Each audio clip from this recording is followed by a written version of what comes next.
susunod na programa ay rated PG. Patnubay at gabay ng magulang ay kailangan sa mga batang manonood.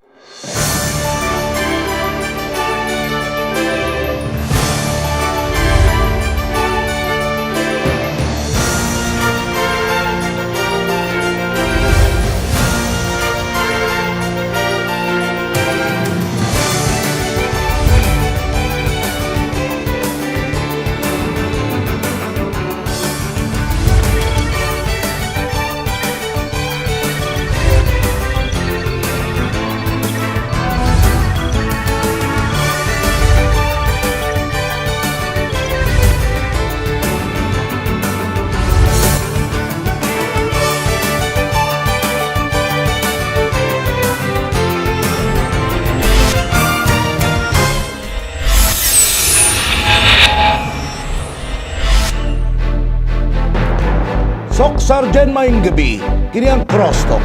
Ubuni kami sulod sa 30 minutos kauban si Atty. Han Barriete. Ang isyu nga pagaisutan karon may kalabutan sa reimposition sa death penalty diri sa nasod Pilipinas.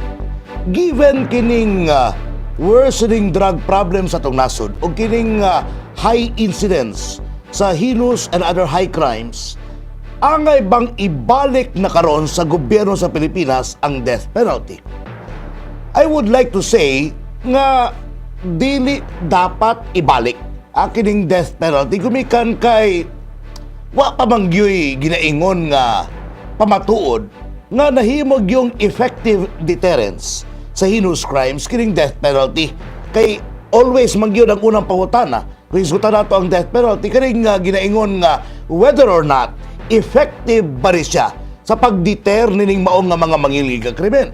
Mabitaw nga so far sa atong pagsubay sa records wa pagiklarong pagtuon nga naagyoy kanabitong klarong relasyon tali nining death penalty og sa pag-prevent sa maong nga mga krimen. Busa ako wa gyud ko makauyon anining proposal nga ibalik ang death penalty diri sa nasod luyo sa ginaingon nga nagkagrabe na nga problema sa droga o lain pa nga mga ngilngig nga krimen.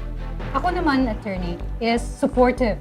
Supportive ako. And then I would like to put it in the context of Philippine setting. Number one, si Senator Soto in 2014 filed a bill, 2080, aron sa pag-reimpose sa death penalty. Ang iyang mga rason na ini mao nga para kini sa pagputol or pag-cut sa mga criminals nga nagahimog heinous crimes and sa drug-related cases. Alright. Mo nang iyang gi-lobby no, in Congress. Unfortunately, wala siya move from 2014 up to now. But ako, I'm in favor of the reimposition of the death penalty because for me, ang death penalty is a punishment that will cut off the criminals from society. Because every time there's a criminal act, Alright. kinsa man ang ilang gi-violate, di ba, society? The victims are only a part of society. So if we want to protect society from the harm na himuon sa mga criminals, dapat lang na i-impose again ang death penalty to cut them off from society. Katong giingon nimo nga move ni Senator Soto, mugawas nga wa siya kakumbinse sa mga kaubanan tanaw nako, gumikan kay wa lagi klaro nga pamatuod nga during those times na naay death penalty diri sa tong nasod nga nahimong napugnan pananglitan ang komisyon nining heinous crimes. Gumikan kay tataw man bisag subayon pa nato naagyapoy mga panghitabong mangilingig nga krimen despite the fact that there was a death penalty during that time. Mabitaw nga para sa kuha, kanay nga ginaingon nga kahadlok nga may magpugong sa paghimog yung nani nga mga krimen, wala sa penalty manukad eh. Para sa kuha, ang fear nga kanay bitaw mamugna sa utok o sa kasing-kasing sa usa ka kriminal nga buot mohimog heinous crime. Katong thought nga pag mohimo siya krimen, malakpan yun siya, maresto siya. The thought nga eventually mo atubang siya kaso and then makumbikto siya and finally ma-imprison siya. Sa to pa mo na ang magmugdag hadlok kaniya. Dili ka na death penalty, gumikan kay bisag naa pang death penalty during that time. Again, in the past na ata. Pero kung pananglitan man adunay way out kini mga kriminal, makaipsot sila sa long arms of the law, wa gyapon pulos ang death penalty. Gumikan kay pakyas ang atong law enforcement diri sa nasod. I beg to disagree. Aha. For example, sa case sa mga Chong sisters, si Mary Joy o si Jacqueline Chong, they were abducted, killed and raped and killed Alright. in 1997. Hindi ba nga during the years na doon na litigation of hearings and all, na found guilty si Paco Larrañaga and 6 other people of the case Alright. of murder. And then, they were sentenced to die by lethal injection then. Yun lang, naabutan sila sa bagong law, which is the pag-repeal sa capital punishment. So, iba ang ilang sentence na himo na lang life imprisonment. For me, kung hindi lang naabot ang balaod nga i-repeal to, then they would have been the Alright. example na effective ang capital punishment because they even come from wealthy families. Okay. For me, ang sad lang dito nga part is naabutan sila sa new law. Pero kung wala, is makita nato nga talagang they will be an exact representation of what criminals should experience in the country. Pero kung parang Rita na itabo to siya, ako ay doubt lang gyapon na naagyoy pagdeter sa uban nga maghimog inani nga krimen. Gumikan kay there's no guarantee. Nga bisan pa man nga na adunay na sampulan. Pero again, dili na siya sa penalty. Akong pagtuo, it's more of an effective, highly effective law enforcement. Ug kanang ginaingon nga pagpatuman gyud sa balaod nga walay gipili. No, mo na nga tong dapat may tabo diri sa atong nasod. Again, kining death penalty nga solusyon nini nga mao nga mga krimen, dili kini siya mamahimong epektibo, and in the past never was this proven, and I highly doubt nga ma-prove kini even in the future. Alright. Moving on to another point, kining mga rich, famous, influential nga mga tao, can they get away from death penalty? Kung parang dito man i-impusar kini pagbalik. I would like to agree nga nainani, no? Nga posible paghitabo humikan kay money is power. O money talks, ginaingon nila. O di gyud kalikayan nga kining mga adunahan, naagi mga pamaagi. Pinagi sa lang kwarta aron nga mamaniobra ang proseso para di sila mosangko ngadto sa pagka-subject sa death penalty. Ako, I disagree. Aha. Okay? Like I said earlier, kato si Paco Larrañaga, he is a scion of a wealthy family in Cebu. And in fact, ang iyang mama, Osmeña. And then, bisan pa sa iyang influence and all, na convicted sila and sentenced pagani sila to capital punishment through lethal injection. Yun na nga, naabutan sila sa bagong Alright. balaod. So I would say nga, lahat can be covered by death penalty. Walay exemption. And attorney, ako lang gustong ipasabot ba nga, di ba ang tao, pag magkasala siya, presumed innocent siya? Correct. Until proven guilty. Correct. So I believe in the justice system. Ang sinasabi kasi nila, ang justice system natin bulok. If we say nga bulok ang justice system, dili na lang tapag capital punishment. That's the argument. No. They can go together. We can improve the justice system, improve the police enforcement, and then put the capital punishment there. Then we can do a very, very strong Alright. prosecution of cases. Ang ako bagong problema, may kalabutan nining ginaingon nga posible paggamit sa kwarta bitaw. Gumikan kay, with due respect ha, adunay mga fixed skulls dire. Sa to ang nasod, adunay mga hoodlums in robes, nga baligya ang ilang mga desisyon. Mao bitaw nga gumikan nining tempting kaayo nga kwarta. Di gid malikayan nga along the way, of course, adunay mga adunahan nga pananglitan na dutlan yun. Pero dili ta o di na to ikalimod nga naagi mga uban na because of their money. Halimbawa, si Halos Hosauna, na gyud ka influential o gani makita magid nimo with the way he was treated, no? Gumikan again because of money, because of kanang ginaingon nga influence sa tao. Mao bitaw nga kung pananglitan adunay reimposition sa death penalty. Ako kakahadlok nga di gyapon na mosangko ngadto sa pagka-penalize sa ginaingon nga tao by way of death penalty. Gumikan kay kana laging bisan pa pag di pa ta mo sangko ngadto sa piskalya, ngadto sa korte, kana ginaingon nga areglo. Kasya butal, wala may problema na kung pananglitan big time. Kung bisan pag kasa, bayaran ka na lang. Gumikan kay magyapon namatay naman na pananglitan nimong membros pamilya, dawatan na lang ni million pananglitan. Inana ang circumstances, again mukapit yun ang tao. Gumikan kay kanang kalisod. Mabito nga di gyud na siya maimplementa sa kanang as we would like to have it kanang bitawng implemented. Gumikan lagi because of those circumstances that I have mentioned. Okay. So mo ang atong problema ug most likely basig katong mga pobre in town nga wala ika-hire sa ilang ang mga abogado nga maayo, independent, competent counsel, napay mga fall guys diya posible, mabitaw nga makaluluoy ang mga masa diri, makaluluoy ang mga pobre, kung panalitan man ma-reimpose ang death penalty, the likes of Echegaray sa una. Sa ito para sampulan siya during that time, pero after that, para magyapon, sa gunson ng yapon, o naalang yapoy mga tao, nga mga dunahan nga nakaipsot sa kamot sa balaod. Sa pikas bahin, kining ginaingon nga problema, may kalabutan sa pag-imposar, pagbalik sa death penalty, kay kanilaging mga judgment of conviction, posible adunay pagkasayop. No? Kaya kanilaging ginaingon nga judgment of conviction, di ba ginaingon nga foolproof, ingon nila. No? Kaya naagi mistakes along the way. Na kung panalitan man, sipya ang pag-imposar sa judgment of conviction, di ba kaingon nga delikado ni alang ka nato kay basig kita unya ang masubject nito as about nga wrong judgment of conviction. What do you say? Ako, dili. Minimal lang kaayo ang risk. Ang sulti nga sa usa ka professor is, minimal lang ang risk nga ang innocent Alright. ma-executed compared sa criminals nga talagang merong ginagawa nga ma-executed.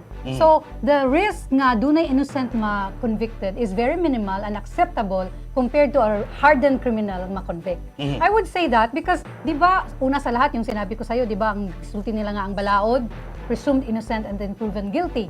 And then, anatay mga litigation. Tapos, ang usa ka tao nga walay opportunity or resources to avail of counsel, di ba, i-provide sa gobyerno. Alright. Yun lang ang pinakasad, sinasabi nila nga mga walay kuan daw, walay kaalaman ang mga abogado sa gobyerno, which is sad. Kaya dili man ka mga abogado kung hindi ka nag-go through the bar. So ako, I have all this high regard for lawyers. So after that, doon na pa automatic review kung kuan sila, sentence sila Correct. with capital punishment.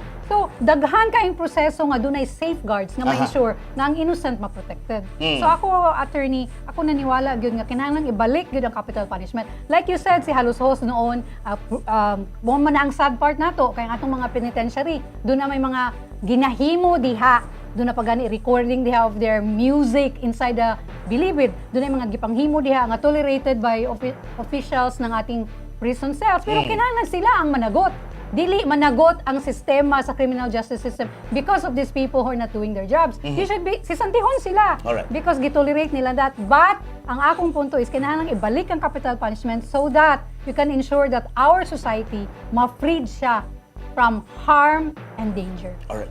Karing ginaingon nga ang mga pananglitan pobre makabaton gyapon og abogado pinaagi pananglitan sa atong mga PAW lawyers, naagi apoy uban pa nga mga remedies pananglitan makumbikto ka sa trial court nga Yes. level. At tinuod na siya, pero again ang mga huwes manggod, of course humans lang sila. Yes. They are prone to errors. Mabitaw nga ang mga judges, humans as they are, aduna sila mga biases or prejudices. Na yung mga judges, kabalo ka Brigada Belinda, mga kabrigada, nga adunay inclination nga mag-convict. Gumikan kay para sa ilaha, na sila hatred ba? Patong nga to sa mga daotang elemento. Ilabi na kating mga involved nini mga high crimes. Mabitaw ako kakahadlok. Kabasig kung inana ang pipila ka mga judges nato. Di lang ni of course pipila gumikan kay there are many out there nga inana gyud ang ilang propensity nga magkumbikto. Mabitaw nga kung pananglitan man adunay death penalty, hindi inana ilang mentalidad. Ba paman nga bisan paman nga dapat i-acquit but because overwhelming kayo sa ilaha katong ilang desire nga mapakulong o mapatay kining mga tan-aw nila daotang elemento. Kung pananglitan man musangko nga to sa death penalty, makaluluoy po rin taon. Kining ato makaigsunan, gumikan lamang na ng bias within nining mga judges nga tanaw nila, dapat sila instrumento sa pag-weed out nining mga daotang elemento diri sa atong katilingban. I would like to say nga otherwise. Na I would like to say nga presumption of innocence and also good faith nga ang atong mga judges will really judge according to the evidences. Ang akong mga good attorney is, kung ang atong bias kanunay is musulti ta nga ang judges may be biased to capital punishment, then we will always work and think around the way nga biases.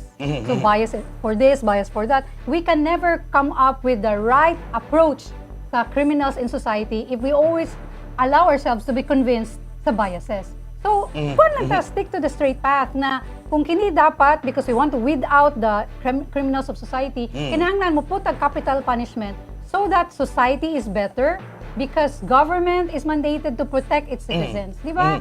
So, kanang mga justices there nga, dunay mga biases, even sila mismo, they have to go through more and more values formation so that ang ilang pananaw sakto. And besides, I believe nga si Chief Justice Sereno karon is really doing something to improve the judiciary. Bisan pa man no sa inaning mga proseso, inaning mga paringkamot para matulid pananglitan ang ato mga judges, ato mga justices, pero tigid malikayan nga naagyon. Parang gyapon no, with due respect nga mga pasaway nga mga judges, mabitaw nga kani hisgutan ng death penalty diya ko ka balaka. Gumikan kay padalang na nato dili ni siya tungkol sa bias. Padalang na nato kanang pag-appreciate sa facts sa kaso. Now karon bagi tendency nga masipyat ang judge. Gumikan kay again human tao lang ang judge, mabitaw nga pag-appreciate unya or pag-misappreciate unya sa mga evidence nga na adus pananglitan sa akusado. Sa to pa posible nga ado naging error at the end.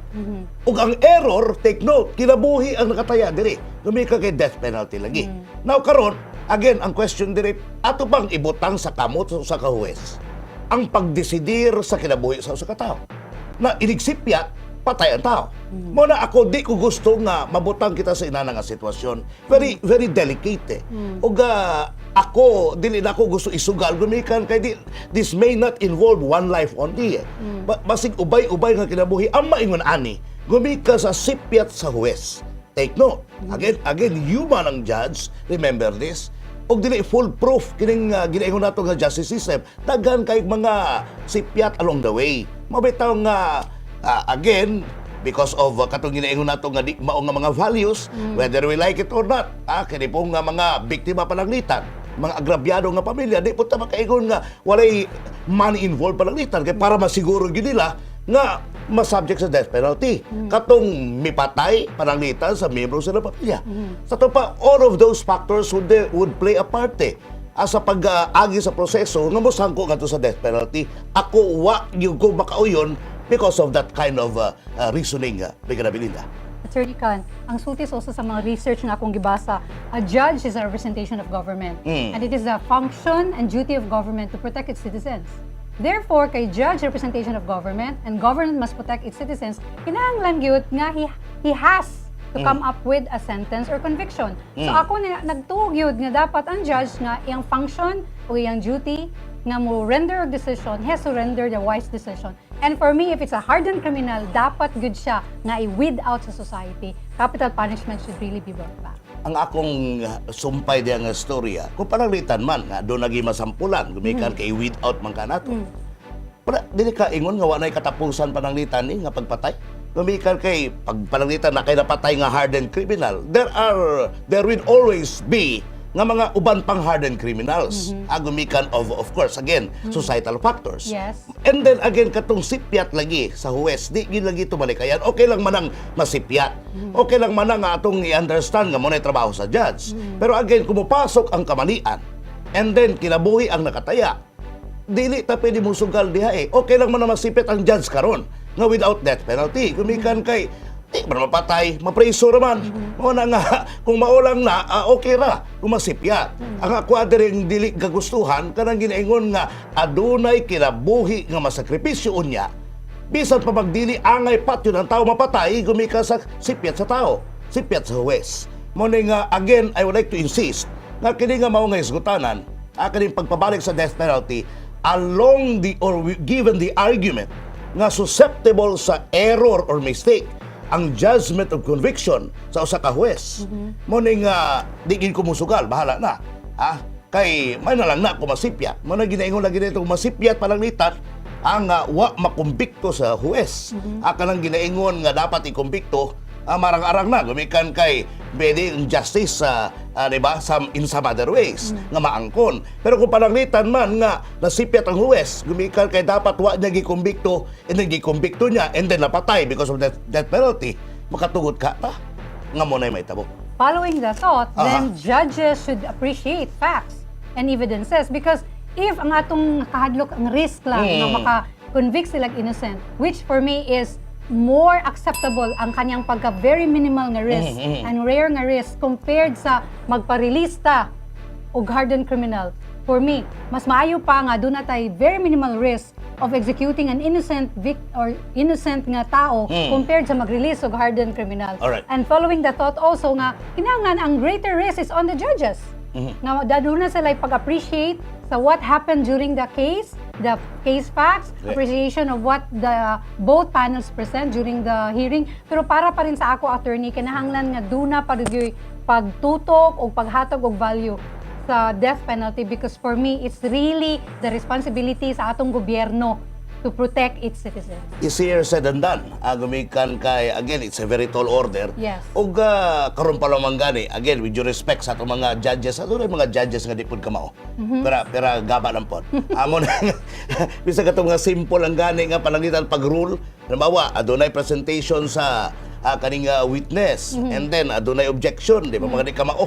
Kung pag-decide pa lang dito whether or not to kanang deny or Yes. to grant the objection. Mabitaw nga given that kanang nga mga simple nga butang nga doon na gani pa isipya.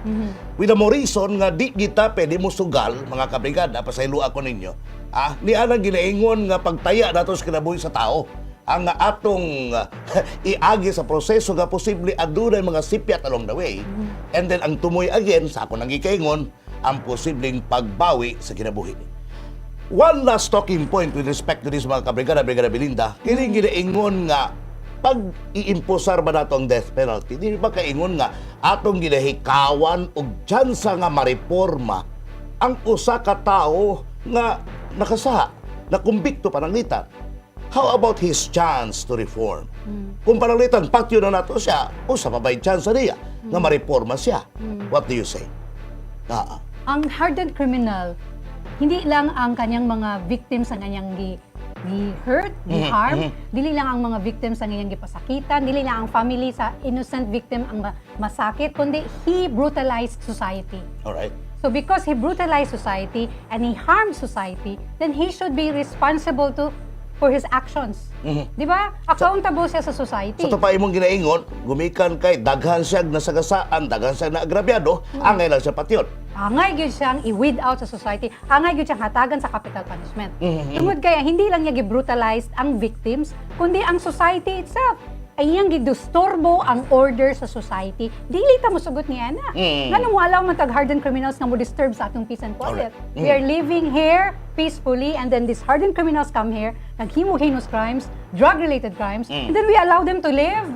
Hindi pwede. Dapat they should be punished. Alright, I would like to counter that by saying nga di ta malimot nga kani mga hardened criminals bisa pa itong pinakayawa na gyud. Ang ako gatuo ko nga naagyapoy uban kanila o ubay-ubay kanila nga actually biktima lang gyapon sa mga circumstansya. Pwede na ako malantawan nga biktima kani mga tawhana. Pananglitan kani mga murderer. Kanang ginaingon nga di lang mangawat, patyon pa nila pananglitan ang ilang mga biktima. Kada actually, dili ingon kagustuhan nila Lumikan pananglitan sa kalisod. Of course, poverty is not a justification. Pero again, I would like to say nga, for the reason of kalabitang understanding them.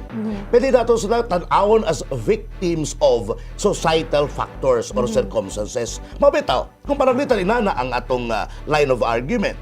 Kung aduna gyud nakasa na kumbikto pananglitan, bisan pagklaro nga sad-an nila siya. Para sa kuha, dapat tagag-chance sa mariporma Kay, di lang man siya ingon nga, kanabitong siya lang yun ang sad-an. Di ba na deliberately nga kanang iyagyod in his own freedom, nga iyahag yung kagustuhan, kundi napugos siya pananglitan because of circumstances around him. Mabitaw nga, dili makatarunganon nga ato na siyang putlan ni anang higayuna or kaning oportunidad para nga siya mareforma.